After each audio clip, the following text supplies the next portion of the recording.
Igan, inaasang libo-libong public utility vehicle ang sasali sa service contracting program ng gobyerno ngayong araw. Live mula sa Pasig, may unang balita si EJ Gomez. EJ.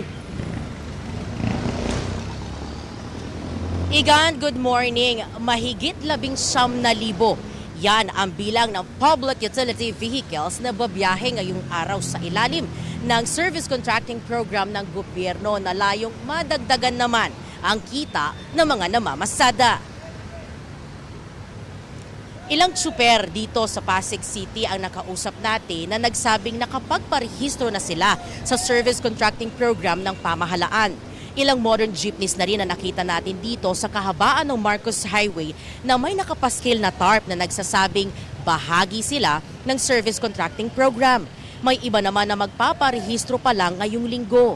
Noong nakaraang linggo pa sinimula ng SCP pero kakaunti ang sumali ayon sa Department of Transportation o DOTR. Sa tala ngayon ng DOTR, mahigit 19,000 na mga public utility vehicles o PUV sa buong bansa ang nakatakdang sumailalim sa SCP. Kabilang dyan ang mga traditional at modern jeepney at UV Express. Isasagawa ang SCP sa loob ng 2 hanggang 3 linggo kung saan babayaran ng pamahalaan ng 30 pesos kada kilometro ang mga traditional jeepney. 40 pesos naman kada kilometro para sa modern jeepneys at 100 pesos kada kilometro para sa mga bus. Babiyahe ang mga contracted drivers sa mahigit 800 high-density routes sa buong bansa. 545 dyan ay nasa Metro Manila, Cavite, Laguna at Rizal. Ang mga kalahok ay kailangan magbigay ng 20% discount sa mga pasahero at kailangan tumakbo ng hindi bababa sa 100 kilometers kada araw. Pero sabi ng ilang driver dahil mataas pa rin ang presyo ng diesel, hindi pa rin daw sapat ang kitang maiuuwi nila sa kanilang mga pamilya. Narito ang kanilang mga pahayag. Naka-register po ko sa service contracting. Mission nakita nga po, ang kaso nga po mababa pa rin eh. Hindi pa rin sasapat. Oo, sa daan ng diesel. Ngayon pa lang, malaking tulong ho para sa pamilya namin. Napakahirap po. Minsan walang kita. Hanggang ngayon, wala pa akong nakuha na 5,000 sa ayuda. Pag nakapalista kami, paglista, walang pangalan. Yung iba nga, 3 bihis na nakapagpalista, hindi lumalabas yung pangalan nila. Parang lukuhan ang nangyayari. Hindi pa rin masasabi mataas ang kita. 20% discount sa mga pasahero, tapos ilan lang naman pasahero din sasakay dito, tapos magkano lang naman din ibabayad nila. Pambayad lang din sa diesel. Wala pa rin, walang kwenta pa rin ang ano na yan eh. Programa na yan. Ibaba talaga ang diesel. Yun lang talaga pinakamagandang paraan.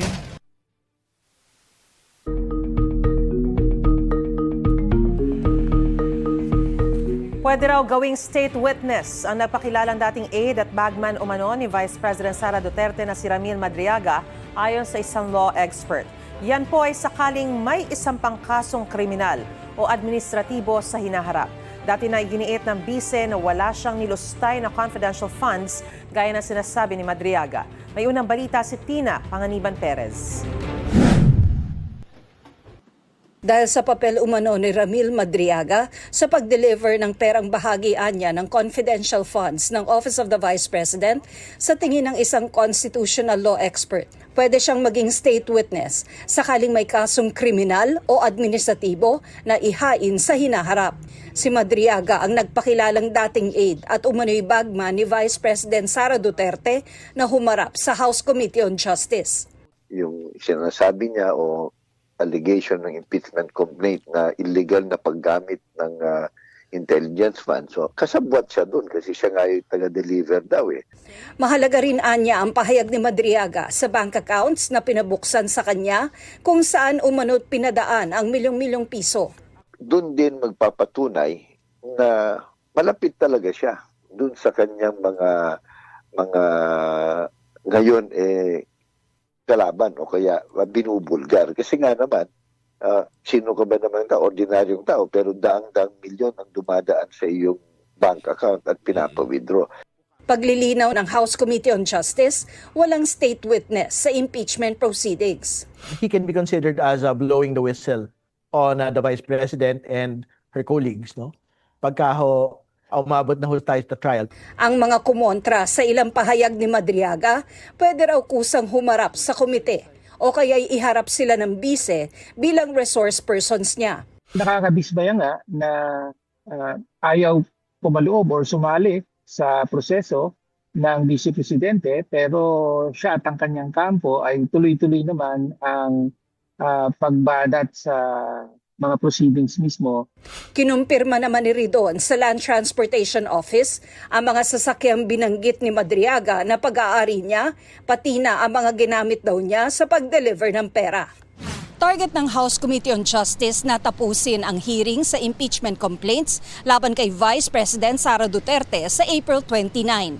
Posibleng maisumite sa plenaryo ng komite ang committee report nito sa pagbabalik sesyon ng Kongreso sa May 4. So hindi siya agad-agad maaprubahan. Magkakaroon pa talaga ng debate yan, and there will be also time for other members to elicit answers from the chairperson. Ito ang unang balita. Tina Panganiban Perez para sa GMA News. Sinisikap ng Navotas LGU na mas mapabilis ang pag-apula sa nasusunog pa ring Navotas landfill. Tapos na ngayon ang kalsadang nagkokonekta sa landfill at mainland at pwede nang daanan ng mga heavy equipment. May unang balita si Von Aquino. Mahigit 1 linggo mula nang magkasunog sa Navotas landfill.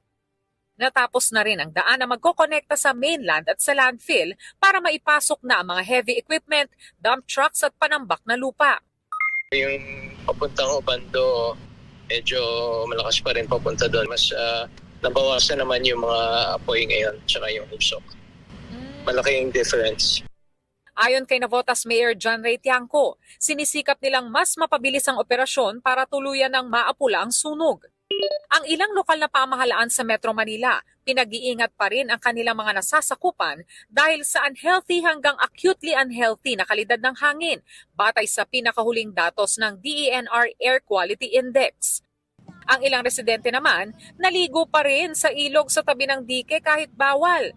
Tanaw rito ang nasusunog na landfill at kapag umihip ang hangin patungo sa direksyon ng ilog, nalalangkap nila ang usok. Dito lang libre. Walang bayad. Pero hindi kayo natatakot tayo noon, laki nung Hindi, layo naman yun. Layo. Paano kayo pag pumunta rito yung usok? Ano gagawin nyo? Wala, langoy lang. Hindi rin alintana ng ilang mangingisda sa Dampalit Mega Dike ang peligrong hatid ng usok mula sa landfill. Naamoy din, pero hindi na gano. Oo, yun lang. Hindi kayo natatakot sa kalusugan nyo? Minsan sanayan na lang siguro po. Itong unang balita, Von Aquino, GMA News.